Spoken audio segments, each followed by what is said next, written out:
हाँ तो मेरे प्यारे भाइयों और बहनों, अगर आपको 10th में इस प्रकार के सवाल आ जाए तो क्या आप लोग बना सकते हैं। देखिए ये सवाल देखने में किस प्रकार का लग रहा है, यानी काफी भयानक लग रहा है, लेकिन ये सवाल जो है ना ये वास्तविक संख्या का है।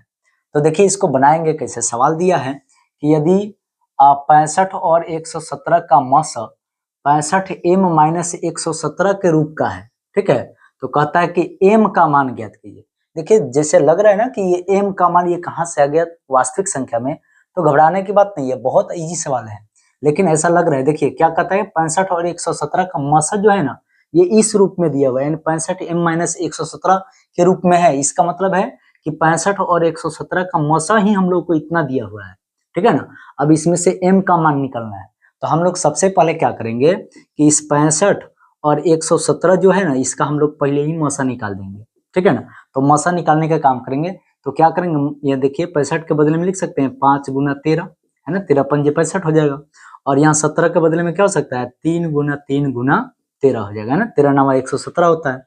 अब यहाँ से हम लोग क्या करेंगे कि इसका मसा लिख लेंगे। तो मसा क्या होगा, तो देख लीजिए दोनों में शामिल है 13, तो यहाँ मसा हो गया 13। लेकिन सवाल क्या कहता है कि इसका मसा जो है ना 65m-17 है, 117 है। तो क्या कर देंगे, इसका मतलब ये है कि हम लोग को यहाँ पे पहले से दिया हुआ है मसा कितना है, तो 65m-117 दिया हुआ है, ठीक है। तो यहाँ पे देखिए मसा तो हम लोग को यहाँ से निकल के आ गया, तो यानी मसा निकल के आ गया 13, और ये 13 कितने के बराबर है, तो 65m-117 के बराबर है। यानी ये हो गया यहाँ पे क्या, तो यहाँ पे हम लोग को मिल जाएगा कि देखिए 13 अब बराबर हो गया ये कितना, तो 13 पंजे, यहाँ 13 देखिए कॉमन हो जाएगा, तो 13 पंजे 165 और 13 नवा 117, ठीक है। तो यहाँ पे हम लोग क्या करेंगे कि यहाँ 13 13 कैंसिल हो गया, और हम लोग देखना है क्या कि मिल गया हम लोग को कि यहाँ पे देखिए क्या मिल गया, यहाँ एक मर्तबा आएगा, ये हो जाएगा 1, अब बराबर यहाँ पे देखिए मिल जाएगा क्या 5m-9। अब देखो ये समीकरण जैसा हो गया, तो यहाँ पे क्या होगा, -9 है तो इधर आके प्लस हो जाएगा, यानी 5m बराबर यह 9 1 के साथ प्लस होके क्या हो जाएगा 1 + 9 हो जाएगा। यानी यहाँ पे क्या मिलेगा, तो 5m बराबर 9 1 10 हो जाएगा। अब देखिए 5 दूना 10 आ गया, यानी m के जगह पर कितना हो जाएगा, तो m के जगह पे इस प्रकार से हम लोग को यहाँ पे 2 मिल जाएगा, ठीक है। देखिए सवाल है कि 6x के पावर 4y तथा 12xy का महत्तम समअपवर्तक ज्ञात करें, ठीक है ना। यानी यहाँ पे देखिए ये ऑब्जेक्टिव सवाल है और ये वास्तविक संख्या का सवाल है, ठीक है ना। तो कहता है कि इतना का आप लोग महत्तम समापवर्तक, महत्तम समापवर्तक का मतलब है कि मसा हम लोग को बताना है, HCF बताना है। तो देखिए यहाँ किस प्रकार से लिखा हुआ है, 6x के पावर 4y और फिर दिया है 12xy। इस प्रकार से कहता है कि इसका महत्तम समापवर्तक बोले तो मसा क्या होगा। तो घबराइएगा नहीं, इस टाइप का सवाल बहुत आसान होता है। आप लोग क्या करते हैं कि छोड़ देते हैं इसको। तो इसको बनाने के लिए क्या करेंगे हम लोग, यहाँ पे क्या कीजिए कि जब मसा पूछेगा ना तो इसका कॉमन निकाल दीजिएगा, यानी इसको कॉमन निकाल दीजिएगा, कॉमन। यानी देखिएगा क्या करना है कि ऐसी संख्या चुनिए जो इस दोनों में भाग लग जाए, जैसे 6 से 6 भी कट जाएगा और 12 भी कट जाएगा, तो हम 6 कॉमन निकालेंगे। यहाँ देखिए x के पावर 4 है, यहाँ एक ही है, तो एक है तो कम वाला ही निकालेंगे, x के पावर 1 निकालेंगे, ठीक है ना। यहाँ पावर 1 समझ लीजिए, यहाँ 1 समझ लीजिए, तो यहाँ 1 निकालेंगे, यहाँ पर भी 1 है तो बस 1 निकल जाएगा, ठीक है ना। तो यहाँ पे हम लोग को क्या बचेगा, 6 निकल चुका है, x का 1 निकल चुका है, तो यहाँ x के पावर 3 बच जाएगा, y निकल चुका है। और यहाँ पे हम लोग देख रहे हैं क्या कि 6 दूना 12, और ये देखिए x भी निकल गया है, y निकल गया है, ठीक है। तो यहाँ पे जो भी ये गुना में होगा ना, यही समझिएगा कि HCF हो जाएगा, और इस प्रकार से HCF हम लोग का कितना हो जाएगा, तो 6xy हो जाएगा, ठीक है।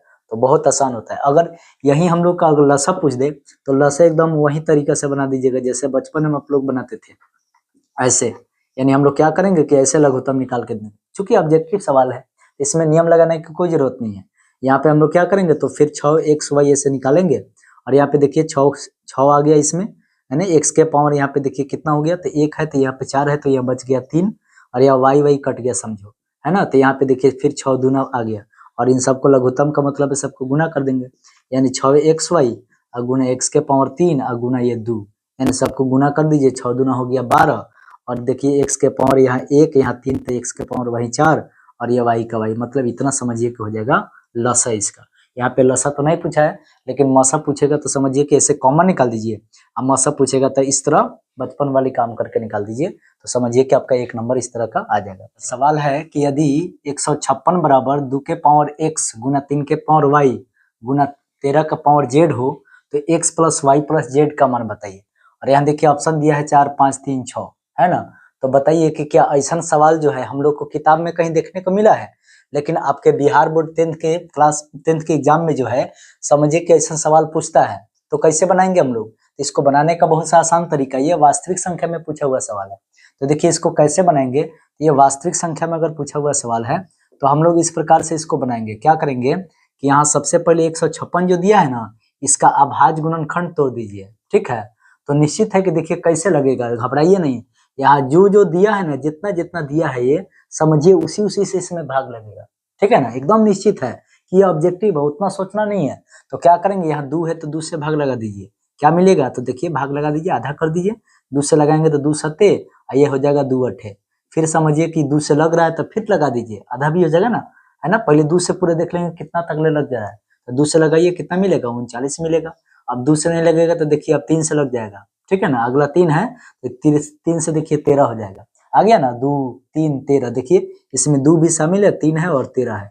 यानी देखिए 156 के बदले में क्या हो गया, 156 के बदले में हम लोग को हो गया, यहाँ 2 2 बार आया, 3 हो गया, और फिर यहाँ पे क्या हो गया, तो यहाँ पे समझिए 13 हो गया। इधर देखिए 2 के पावर x और गुना में है 3 के पावर कितना है y, और 13 के पावर कितना है z। तो अब देखिए यहाँ 2 कितना बार है, 2 बार, तो 2 के पावर 2, 3 है 1 बार, 3 के पावर 1, और 13 है देखो 1 बार, तो 13 का पावर 1, ये हो जाएगा 2 के पावर x गुना 3 के पावर y और गुना यहाँ 13 के पावर z। अब तुलना कर लीजिए, तो 2 से 2 वाला की तुलना कीजिए, एक और पावर x है और यहाँ 2 है, तो समझिए कि x बराबर 2 हो गया। x है यहाँ 2 है तो x बराबर 2 हो गया। यहाँ देखिए 3 से 3 वाला की तुलना कीजिए, यहाँ 3 के पावर y है और यहाँ पे देखिए 1 है तो हो गया 3 के y बराबर 1 हो गया। यहाँ पे देखिए 13 के पावर 1 है, यहाँ पे 13 के पावर z है, इसका मतलब है z के जगह पर कितना हो जाएगा, तो 1 हो गया। अब सवाल हम लोगों से क्या पूछा है, x plus Y plus Z का मान बताइए। अब बताइए x के जगह पर कितना आ गया, तो 2 आ गया, y के जगह पर कितना आ गया, 1 आ गया, और z के जगह पर कितना हो गया, 1 हो गया। जोड़ दीजिए, 2 1 3 है, 1 कितना हो जाएगा, 4। बस देखिए ये वाला हम लोग का आंसर हो जाएगा। देखिए कितना आसान है, ठीक है। सवाल कहता है कि दो संख्याओं a और 18 का लसा 36 तथा मसा जो है वो 2 है, तो कहता है कि a का मान निकालिए। ये बहुत आसान सवाल है। देखिए कहता है कि दो संख्याओं, इन दो को संख्या हम लोग को दिया है कितना, तो a और 18, और फिर कहता है कि इसका लसा कितना है, 36 है, और मसा कितना है, तो 2 है। आपसे कह रहा है कि a का मान बता दीजिए। बहुत आसान है, यहाँ पे एगो फार्मूला लगने वाला है, और हम लोग वास्तविक संख्या में एगो फार्मूला पढ़े होइएगा, क्या कि लस आ गुना में मस बराबर क्या होता है, तो दो संख्याओं का गुणनफल। ऐसे पढ़े होइएगा जरूर, दो संख्याओं का गुणनफल। दो संख्याओं के गुणनफल का मतलब क्या है कि एगो समझिए कि पहली संख्या होगा, एगो कौन होगा, तो एगो दूसर की संख्या होगा, है ना। तो एगो पहली संख्या होगा, एगो समझ लीजिए दूसरी संख्या होगा, ठीक है। यहाँ पे ये किसके बराबर हो रहा है, तो लस गुना मस के बराबर हो रहा है। देखिए ना हम लोग को इस सवालवा में ये सब दिया हुआ है। क्या कहता है कि दो संख्याओं a और 18, इसके मतलब है कि दो संख्या यानी पहली का संख्या a है और दूसर का संख्या यहाँ पे कितना है, 18 है। फिर कहता है कि लसा 36 है, यानी लसा का जगह पर 36 और मसा का जगह पर देखिए 2 दिया है। देखिए ना कितना आसान हो गया। अब यहाँ से देखिए ये समीकरण जैसा हो गया, तो 18 दूना ऐसे 36 काट लीजिए, अब कितना मिल जाएगा, तो 2 दूना 4, और उधर हो गया a, यानी इसका मतलब क्या हो गया कि a बराबर कितना हो गया था, 4 हो गया। बस यही है। देखिए ऑब्जेक्टिव सवाल ऐसा ना पूछेगा, तो ये काफी आसान सवाल है, लेकिन ये आपके बोर्ड के एग्जाम के लिए, 10th के एग्जाम के लिए काफी इंपॉर्टेंट है। सवाल कहता है कि 144 के अभाज्य गुणनखंड में 2 का घातांक कितना होगा। यानी ये समझिए कि हर एक साल इस टाइप का सवाल पूछता है, तो बहुत आसान है। कहता है 144 के अभाज्य गुणनखंड में 2 का घातांक कितना होगा। यानी हम लोग क्या करेंगे कि 144 जितना ये दिया रहेगा ना, इसका अभाज्य गुणनखंड निकाल दीजिएगा। तो देखिए कैसे निकलेगा, तो 2 से लगा देंगे तो कितना आएगा, भागा लगा रहे हैं, है ना, तो 2 सते 14, ये 2 दूना 4 यानी 72 आ गया। फिर 2 से लगाएंगे तो देखिए कितना मिलेगा, 36 मिल जाएगा। 2 से लगाएंगे तो कितना आएगा, 18 आ जाएगा। फिर 2 से लगा देंगे कितना आएगा, 9 आएगा। फिर 3 से लगाएंगे कितना आएगा, 3 आएगा। सवाल पूछता है कि 2 का घातांक कितना होगा, तो 2 को गिन लीजिएगा कई बार आया है, ठीक है। तो देखिए 1 बार, 2 बार, 3 बार, 4 बार आया है, बस 4 आंसर हो गया, ठीक है। तो ये काफी आसान है, ओके। और ये जिसे कहता है कि 0.6 पर देखिए रेखा दे दिया है और कहेगा इसको p/q के रूप में व्यक्त कीजिए, चाहे परिमेय संख्या के रूप में व्यक्त कीजिए, ठीक है। तो ये काफी आसान होता है, लेकिन आप लोग क्या करते हैं कि इसको छोड़ देते हैं, क्योंकि 9th क्लास में पढ़े होंगे और भुला गए होंगे। तो देखिए इसका ट्रिक होता है बनाने का। क्या करेंगे कि इसको बनाने का तरीका है कि देखिए जिस पर रेखा होगा ना, है ना, जितना रेखा होगा और रेखा नहीं होगा भी, तो दशमलव को छोड़ ओढ़ के, रेखा का छोड़ के जितना भी संख्या दिख रहा है पूरा का पूरा समझ लीजिए कि पहले लिख देना है। तो क्या करेंगे 0 6 हो जाएगा, है ना, दशमलव रेखा छोड़ देंगे तो यहाँ 0 6 का मतलब सिर्फ 6 का ही है, ठीक है ना। अब माइनस में क्या करेंगे कि रेखा वाले को छोड़ के जितना भी बचेगा, दशमलव को नहीं मानना है यहाँ पे, तो रेखा वाला को छोड़ के जितना भी बचेगा उसको माइनस कर देना है। तो यहाँ पे रेखा वाला छोड़ के खाली 0 दिख रहा है। अब बटा क्या करेंगे कि देखिए जय गो संख्या पर रेखा रहेगा ना उतना 9 बैठाइएगा, ठीक है। और देखेंगे कि दशमलव के बाद में कितने अंक पर रेखा नहीं है, तो यहाँ पे तो ऐसा कोई नहीं है जिस पर रेखा नहीं है, तो बस यहाँ क्या करेंगे ऐसे ही छोड़ देंगे। अगर नहीं रहता तो यहाँ पे 0 बैठाते, ठीक है। तो क्या करेंगे यहाँ पे देखिए ऊपर हो गया 6 से 0 गया 6 और नीचे आ गया 9, इसको कटा सकते हैं तो क्या मिलेगा, देखते हैं 2 तिहाई 6 और 3 तिहाई हो जाएगा 9, यानी इसका आंसर हो गया 2/3। देखिए कितना आसान है। फिर ये देखिए दिखा है 2.47 पर रेखा है, तो इसको क्या करेंगे कि पहले जैसे कहते इसे 247 लिख देंगे और रेखा वाला को छोड़ के देखिए 2 बच रहा है तो 2 घटा देंगे, और कई गो अंक पर रेखा है तो 2 गो पर है तो 2 गो 9 बैठा देंगे। यहाँ पे देखिए रेखा के बाद दशमलव के बाद, यानी रेखा से पहले और दशमलव के बाद कोई अंक छूटा नहीं है, इसलिए हम 0 नहीं बैठाएंगे। अब घटा लीजिए कितना हो जाएगा, 247 में से 2 गया कितना हो जाएगा, तो 245 हो जाएगा। अब बटा आ गया कितना, तो 99 हो गया, ठीक है। तो बस ये इतना ही आंसर हो जाएगा। इसी तरह देखो ये क्या हो जाएगा, तो देखिए 16 माइनस में आ गया 0, अब बटा देखिए 2 अंक पर रेखा है तो 2 को 9 हो जाएगा, यानी ऊपर क्या होगा 16 से 0 गया 16, अब बटा आ गया 99 आंसर, ठीक है ना। इसी तरह से देखिए ये दिया है यहाँ पे सिर्फ 6 पर रेखा है, तो पहले जितना दिख रहा है उतना लिख दीजिए, 3236 दिख रहा है, माइनस रेखा वाला को छोड़ के जितना बच रहा है उतना घटा दीजिए, यानी कितना हो जाएगा, तो देखिए 300 हम लोग को 23 मिलेगा, है ना, तो 323। अब बटा देखिए जय गो पर रेखा है तय गो 9, और दशमलव के बाद में जितने पर रेखा नहीं है उतना 0 बैठा दीजिएगा, ठीक है।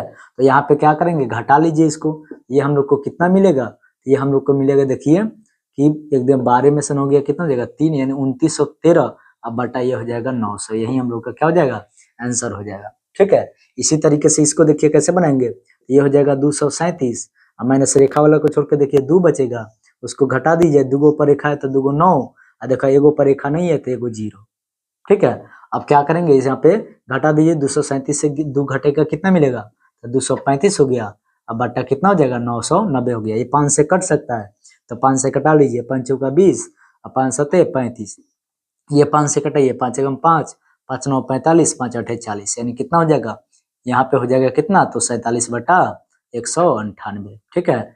तो चलिए इसी प्रकार के ये देखिए आपके एग्जाम में सवाल जो है पूछा जाता है, तो इसको बढ़िया से रिवीजन कर लीजिएगा, ठीक है। और इसी प्रकार के वीडियो देखने के लिए वीडियो को जरूर लाइक कर लीजिए और चैनल को सब्सक्राइब कर लीजिए। ऐसे ही आपको क्वेश्चन जो है मिलते रहेगा और आपके एग्जाम की तैयारी बहुत बेहतरीन हो जाएगा।